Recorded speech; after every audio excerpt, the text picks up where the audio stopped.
Para analizar los alcances de este acuerdo y entender qué espera el gobierno de Estados Unidos para la sentencia del Mayo Zambada, saludamos con mucho gusto a David Saucedo, él es consultor en seguridad. ¿Cómo estás, David? Muy buenas noches.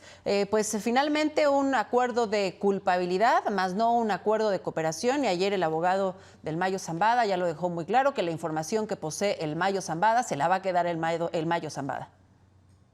No, bueno, definitivamente no es así. Hay un acuerdo entre el líder del cártel de Sinaloa y el gobierno norteamericano.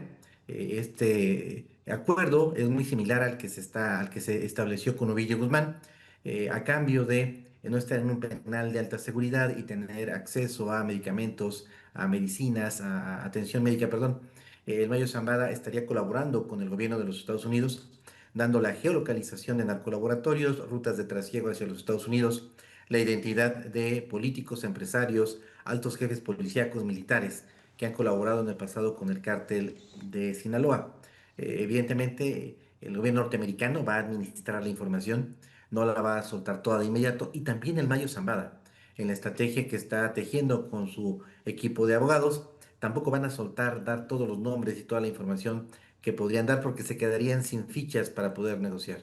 Lo más probable es que el Mayo Zambada se reserve algunos datos y que esta ansiada lista que ha generado mucha expectación en México, la identidad de gobernadores, legisladores, alcaldes, posiblemente integrantes del gabinete federal que hayan colaborado con el cártel de Sinaloa, no se dará a conocer de manera abrupta, sino que irá a cuentagotas y con base en los intereses de los norteamericanos, el propio gobierno de México, que también está involucrado en una negociación con el Mayo Zambada, y por supuesto los propios intereses del Mayo para obtener beneficios carcelarios en los Estados Unidos. Y por si este acuerdo que detallas muy bien, David, se le olvidara al Mayo, el propio juez Brian Cogan ayer en la audiencia de ayer le hizo notar, bueno, ahora independientemente de todo, usted me tiene que comprobar que es culpable. Pues pareciera algo extraño y que ya está pues con la declaración y con la acusación del gobierno, pero no, pensemos que para el Mayo esto, el acuerdo de culpabilidad, es una salida de la pena de muerte, es una salida de un juicio con condiciones más adversas, como tú detallabas, así lo garantiza y vamos a manejarlo en este sentido. Este premio, o por lo menos estas condiciones favorables, se las tiene que ganar. ¿Y cómo va a comprobar que sí es responsable de los cargos que acepta? Pues diciendo, trabajé aquí, operé de esta manera, firmé acuerdos con tal, colaboré con esta otra persona, si no sería pues imposible, ¿no? de comprobarlo. Sí, definitivamente. Todo lo que se acuerde entre el Mayo Zambada y el gobierno norteamericano se va a ir revelando, pero de manera parcial. E incluso se va a proporcionar información falsa, información errónea. De la misma manera en la que ocurrió con el acuerdo entre el Mayo Zambada, perdón, el gobierno norteamericano y Ovidio Guzmán. Tenemos otros antecedentes, el acuerdo al que llegaron otros jefes criminales y también algunas autoridades en materia de seguridad, como lo fue el fiscal Edgar Beitia de Nayarit. Entonces, también para proteger al Mayo Zambada y a sus familiares, pues es un poco difícil pensar que el Mayo Zambada o sus abogados dijeran los nombres el día de ayer de las personas a las que iban a delatar. Seguramente el gobierno de México sí está tratando de negociar con el gobierno de los Estados Unidos, que en el caso de que haya integrantes de la élite política de Morena involucrados con el cártel de Sinaloa, sea el propio gobierno de México el que dé a conocer estos nombres, se dé las órdenes de aprehensión y quizá los propios procesos, a efectos de que no se perciba como una presión americana la detención de integrantes de la élite política mexicana por parte de las autoridades. Es decir, que se vea como una estrategia del propio gobierno federal tratando de limpiar la casa y no como una imposición de los norteamericanos. Ahora, ¿qué cambió después de la detención, entrega del Mayo Zambada en México respecto a la seguridad? Vimos estos pues, meses intensos de violencia en Sinaloa. ¿Qué pasó al interior del cártel de Sinaloa y si esto sería un golpe para ellos, esta multa de 15,000 millones de dólares que seguramente representa pues nada? Bueno, el cártel de Sinaloa se está reestructurando, tal y como ocurrió con la captura del Chapo Guzmán. Luego de su captura surgió un nuevo grupo, el de sus hijos, los Chapitos. La captura del Mayo Zambada está provocando en paralelo el surgimiento de un nuevo liderazgo, el de Ismael Zambada Sicarios, alias el Mayito Flaco, hijo del Mayo Zambada, que está teniendo en este momento ya el control de la organización, de la facción que tenía su padre.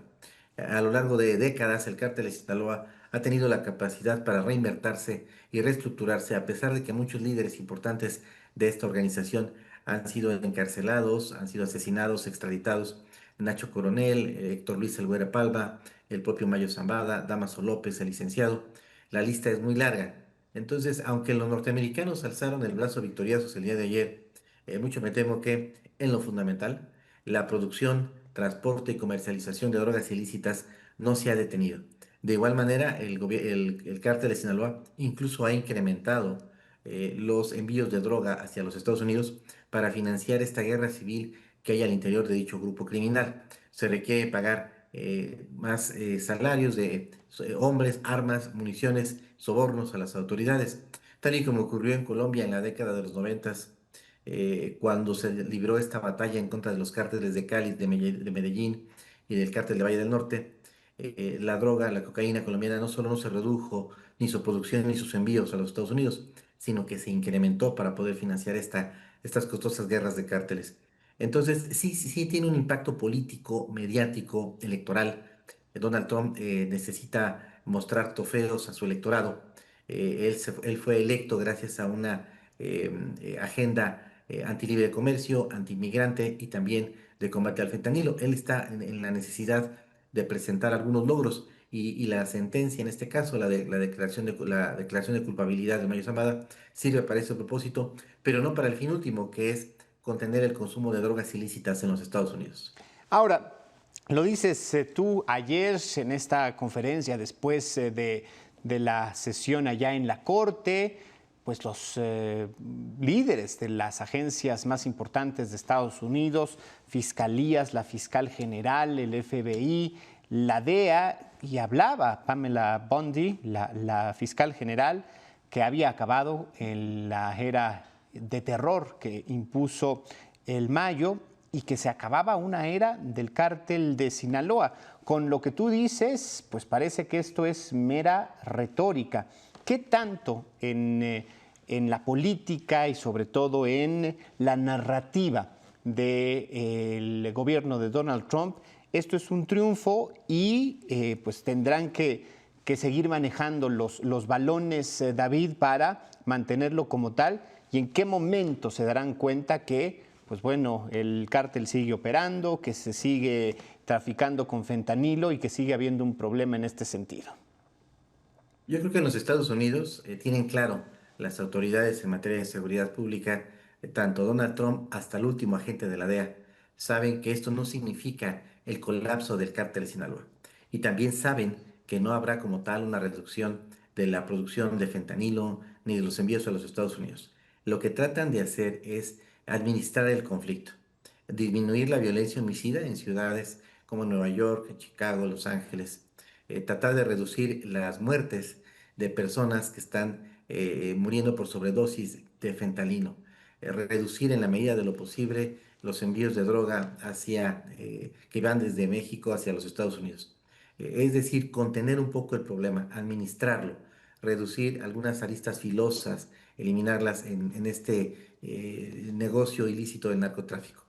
Pero tal y como en su momento lo manifestara el Chapo Guzmán en una entrevista célebre en la revista Rolling Stone, lo cierto es que el consumo de drogas obedece a una ley de oferta y demanda. Hay una demanda creciente de drogas ilícitas en los Estados Unidos. De acuerdo con todas las métricas conocidas, un segmento importante de la sociedad norteamericana precisa el consumo de dichas sustancias. Y mientras haya este consumo, esta necesidad de consumo, habrá proveedores, ya sea en América Latina o en el sudeste asiático. De allí que lo que aspiran los norteamericanos es en realidad contener un poco el problema, administrarlo y utilizar en todo caso esta debilidad que tiene el gobierno de México para negociaciones comerciales y migratorias. Pero es ilusorio manteniendo este esquema punitivo de combate a las drogas, suponer que va a haber una victoria, tal y como lo trató de expresar el día de ayer o antier la fiscal de los Estados Unidos, Pam Bondi. No va a haber tal. Pero ellos lo saben, nada más que en su narrativa se parecen mucho al gobierno de México. Tratan de construir escenarios falsos para tratar de convencer a la opinión pública en los Estados Unidos. La posverdad le llaman algunos especialistas. David, pues si bien pues, no ha funcionado en la estrategia del combate al fentanilo en Estados Unidos, ¿podría estarle funcionando a Donald Trump como una moneda de cambio para las negociaciones arancelarias con nuestro país? Incluso algunos aseguran que el envío de personas privadas de la libertad señaladas con crímenes de narcotráfico a Estados Unidos precisamente es para eso, para obtener información que podría ser utilizada como un beneficio, como una moneda de cambio en la guerra comercial. Sí, esto se viene utilizando por parte de los norteamericanos desde hace tiempo. Incluso el gobierno de México también lo utilizó en su momento para obtener ventajas comerciales. En la negociación del Tratado de Libre Comercio, el expresidente Carlos Salinas llegó a negociar con el gobierno norteamericano la entrega de algunos personas que eran pedidas en extradición por el gobierno del entonces presidente Bill Clinton. Entonces, la utilización de los temas de seguridad, en este caso las extradiciones, han sido utilizadas mutuamente por ambos países en distintas coyunturas. Incluso algunos hemos sugerido que el propio gobierno de México podía estar utilizando este tema de seguridad para obtener ventajas en materia comercial. Sin embargo, el gobierno de México no ha querido confrontarse con el gobierno de Estados Unidos, con Donald Trump, justamente por las amenazas arancelarias. Claudia Sheinbaum, en el análisis que han hecho junto con su gabinete de seguridad, calculan que no tendrían la fuerza suficiente como para sostener la imposición de aranceles y la imposición de aranceles recíprocos. Hay quienes sostenemos lo contrario, pero en todo caso la opinión que prevalece es la del gobierno federal. Ellos consideran que tienen que hacer concesión tras concesión a cada una de las directrices y de las peticiones que hace el gobierno norteamericano. El problema es que estamos sujetos a un chantaje interminable por parte de Donald Trump, puesto que aun y cuando se van cumpliendo las metas que nos está imponiendo en materia de decomisos, de captura de narcotraficantes y de extradiciones, suele haber mes y medio después, nuevos chantajes arancelarios. Y bueno, estamos sujetos a un chantaje interminable en virtud de que nunca se definieron métricas de éxito. ¿Cuál es el umbral de éxito? ¿Cuáles son los objetivos a los que habría que llegar? El indicador crítico de éxito nunca se definió y el propio Donald Trump constantemente va subiendo la cuota que tiene que pagar México y esto no se puede en ninguna negociación comercial bilateral en materia de seguridad. Ahora, uno, está esta dinámica a la que haces referencia y dos, lo que eventualmente aparecerá. Dices, no será una lista que de repente aparezca o que mande el gobierno con 100 nombres de políticos, de militares, de jefes policíacos, pero irán apareciendo por ahí, David.